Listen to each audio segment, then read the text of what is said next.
बच्चों, मुझे विश्वास है कि आप लोग सकुशल होइएगा। तो आज के इस क्लास में मैं आपको पुनः एक बार विज्ञान की ओर ही ले चलता हूँ। और विज्ञान में मैं आपको आज कल भी बता दिया था मैंने कि कल निपात पढ़ाएंगे, है ना, और पद परिचय पढ़ाएंगे। शायद इसे आप लोग नहीं पढ़े होइएगा, या पढ़े भी होइएगा तो उतना ज़्यादा सीरियस मूड में नहीं पढ़े होइएगा। वो आपके दिमाग से निकल भी गया होगा बात। तो निपात की परिभाषा आदि काल में कुछ और था, क्योंकि इस निपात का प्रयोग, निपात शब्द का प्रयोग वेद में किया गया था। लेकिन आज के आधुनिक युग में निपात का प्रयोग कुछ दूसरे ढंग से होने लगा है। इसकी परिभाषा भी बदल गई है। वैसे निपात हम अव्यय को ही कहेंगे। अव्यय, जिसका व्यय न हो, तो निपात भी एक अव्यय है। अव्यय का मतलब का आपको उस दिन भी मैंने बता दिया था, जिस शब्द पर लिंग, वचन, पुरुष आदि का कोई प्रभाव न पड़े उसे अव्यय कहते हैं। चूंकि निपात भी एक अव्यय के श्रेणी में आता है, इसीलिए निपात के ये सब शब्द हैं हाँ, जी, जी हाँ,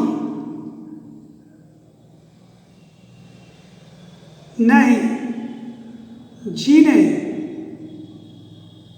मत, क्या, खास,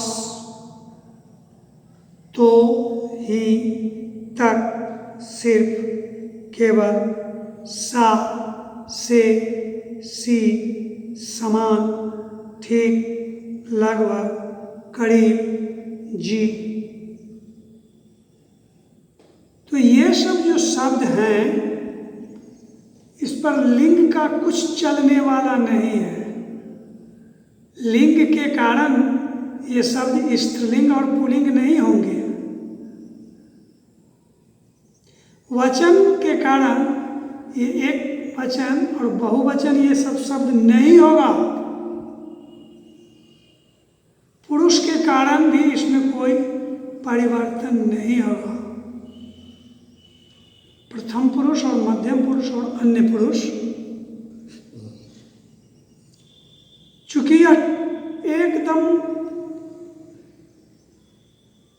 मैंने क्या कहें उसको, रिजिड शब्द है, एकदम माने वो हिल नहीं सकता है। चाहे उस पर कोई भी पूर्वा हवा हो, पश्चिम की हवा हो, कोई आंधी हो, तूफान हो, कुछ भी हो, वो अपने जगह से डिग नहीं सकता। इस पर लिंग, वचन, कारक, क्रिया, पुरुष का कोई प्रभाव नहीं पड़ता। अब तो किसी भी वाक्य में आप लिखिएगा तो का कोई बदला हुआ रूप नहीं लिख सकते हैं, नहीं का कोई बदला हुआ रूप नहीं लिख सकते हैं, मत का कोई बदला हुआ रूप नहीं लिख सकते हैं। जो अपने रूप को ही नहीं बदले। और सब शब्द क्या है? बहुरूपिया है। और सब शब्द बहुरूपिया है। लिंग के अनुसार रूप बदल जाता है,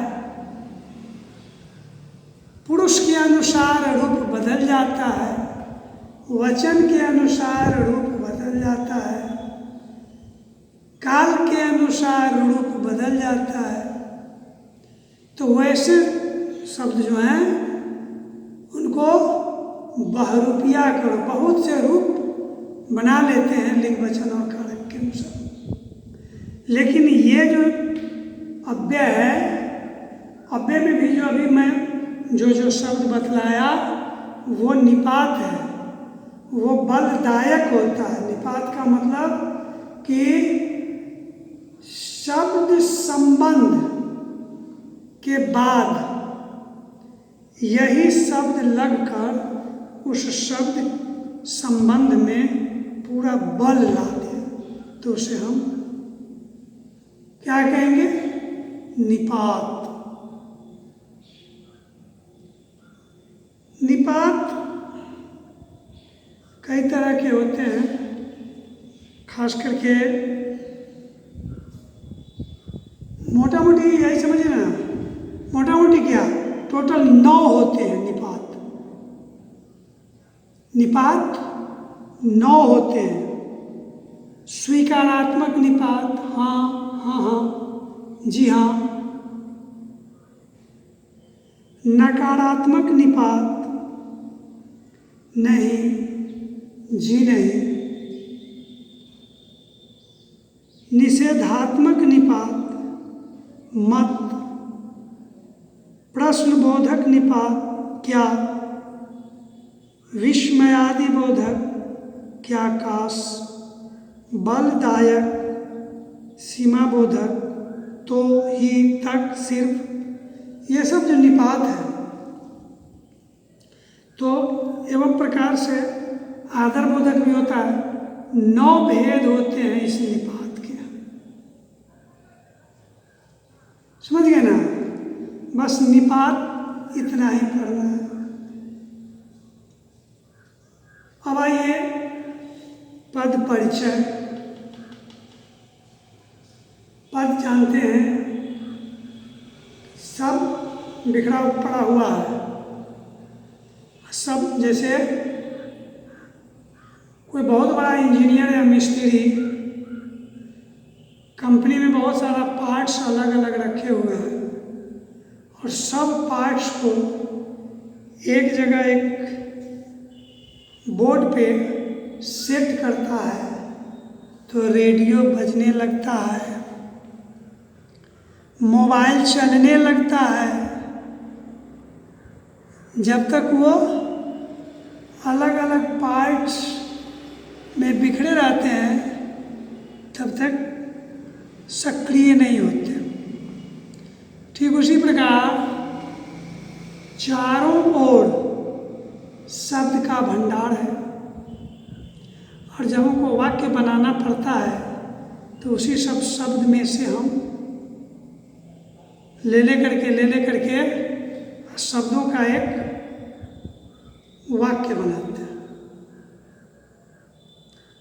जो कि अर्थपूर्ण होता है। ठीक है ना? जो कि अर्थपूर्ण होता है। अब आपको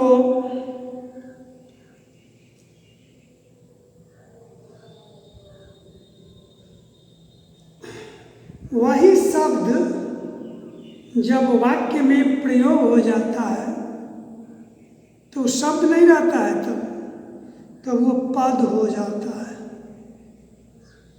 तब वो पद हो जाता है। तो कोई वाक्य देगा आपको और वाक्य के किसी शब्द के अंदर किसी पद के नीचे अंडरलाइन कर देगा, ठीक है ना? उस अंडरलाइन को आपको उस पद का परिचय देना है कि यह संज्ञा है कि सर्वनाम है, विशेषण है कि क्रिया है, क्या है ना? उसके बाद लिंग क्या है इसका, वचन क्या है इसका, काल क्या है इसका, पुरुष क्या है इसका, ये सब। तो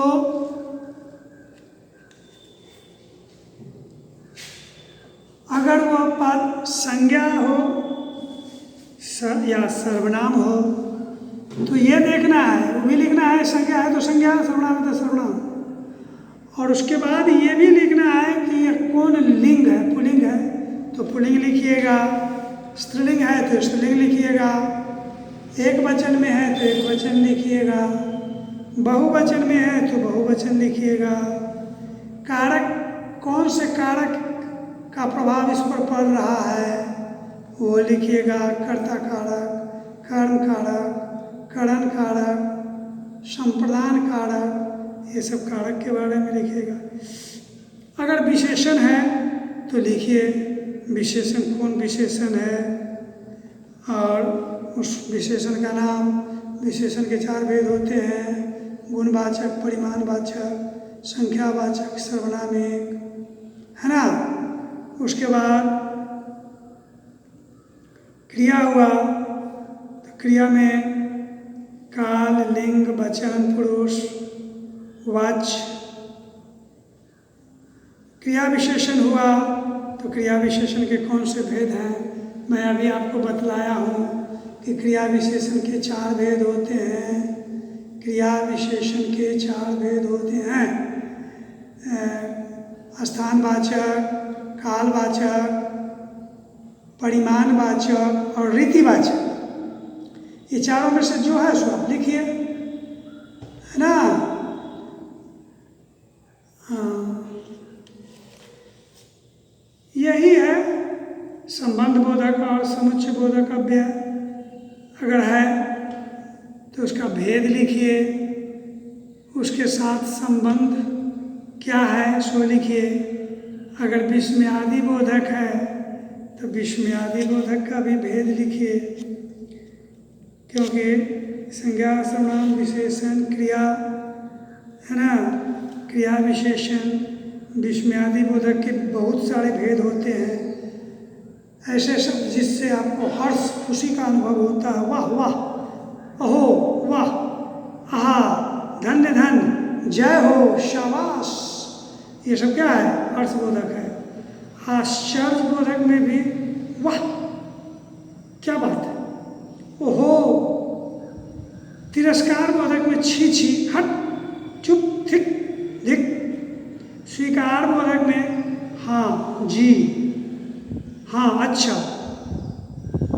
संबंध बोधक में अजी,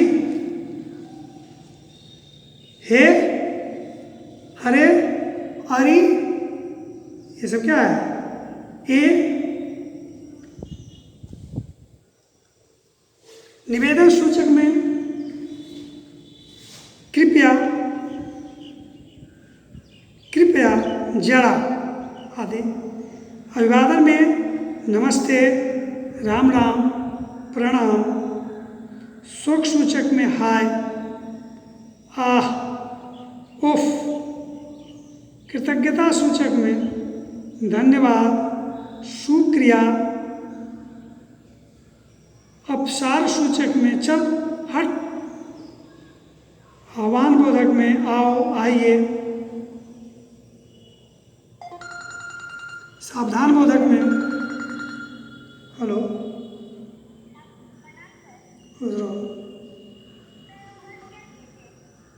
हमको याद नहीं है।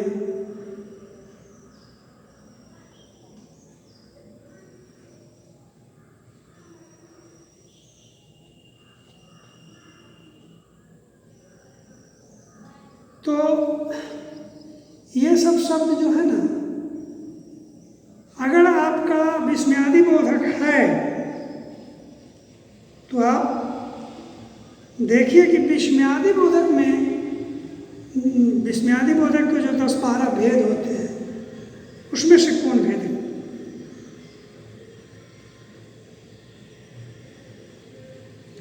विस्मयादि बोधक के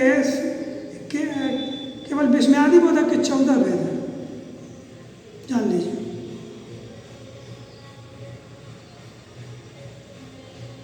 तो पद परिचय भी यही हो गया। पद परिचय मामूली चीज़ नहीं है, ये आपको 10th में पढ़ाया जाता है बच्चों को। परीक्षा में भी प्रश्न आते हैं पद परिचय से। पद परिचय वही लड़का सही से डील कर सकता है जिसको व्याकरण का पूरा नॉलेज हो। संज्ञा, सर्वनाम, विशेषण, क्रिया, सबके भेद, क्रिया विशेषण के भेद, समुच्चय बोधक के भेद, विस्मयादि बोधक के भेद, मतलब प्राइमरी स्टेज के जितने भी व्याकरण से संबंधित जुड़े हुए चैप्टर हैं उसको जानना जरूरी है। काल को भी जानना जरूरी है, काल को जानना जरूरी है, कारक को जानना जरूरी है, समझे कि नहीं। तो ऐसे जो वाक्य हैं, वाक्य के अंदर जो पद होते हैं उसका अंडरलाइन करके बोल दिया जाता है कि इसका पद परिचय कीजिए, और जब आप पद परिचय कर देते हैं तो वही पद परिचय कहलाता है। तो ठीक है, आज मैं आपको निपात और पद परिचय से भी भली भांति अवगत करा दिया, और पुनः कल का मतलब मंडे के दिन आपसे मुलाकात होगी, और तब तक के लिए आप लोगों से मैं विदा ले रहा हूँ। धन्यवाद।